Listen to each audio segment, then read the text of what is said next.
नमस्कार शेतकरी मित्रांनो, थकीत असलेल्या पीक कर्जासाठी पुण्यश्लोक अहिल्यादेवी होळकर शेतकरी कर्जमाफी योजना जाहीर केली।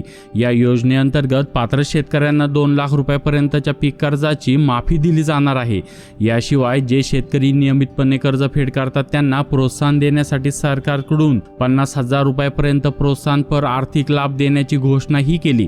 आता देवेंद्र फडणवीस यांनी कर्जमाफीसाठी कोणते शेतकरी पात्र ठरणार याबाबत निकष सांगितले आहेत।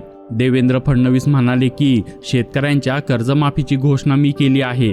काही लोक वेगवेगळ्या गोष्टी पसरविण्याचा प्रयत्न करत आहे। आम्ही 2 लाखापर्यंत कुठलीही बँक असो ज्यांना पीक कर्ज देण्याचा अधिकार आहे असे कोणीही दिलेले पीक कर्ज आम्ही माफ करणार आहोत, असे त्यांनी म्हणले आहे। देवेंद्र फडणवीस पुढे म्हणाले की 30 जूनच्या आधी आम्ही कर्जमाफी करणार आहोत। आता समिती या सगळ्यावर काम करत आहे। जुन्या कुठल्याही कर्जमाफीपेक्षा आत्ताची कर्जमाफी ही चांगली असेल असेही त्यांनी सांगितले आहे। आता देवेंद्र फडणवीसांनी कोणते शेतकरी पात्र ठरणार याविषयी काय सांगितले ते पाहू। पहिले म्हणजे 2 लाख रुपयापर्यंतची थकबाकी असलेले शेतकरी यासाठी पात्र असणार आहे।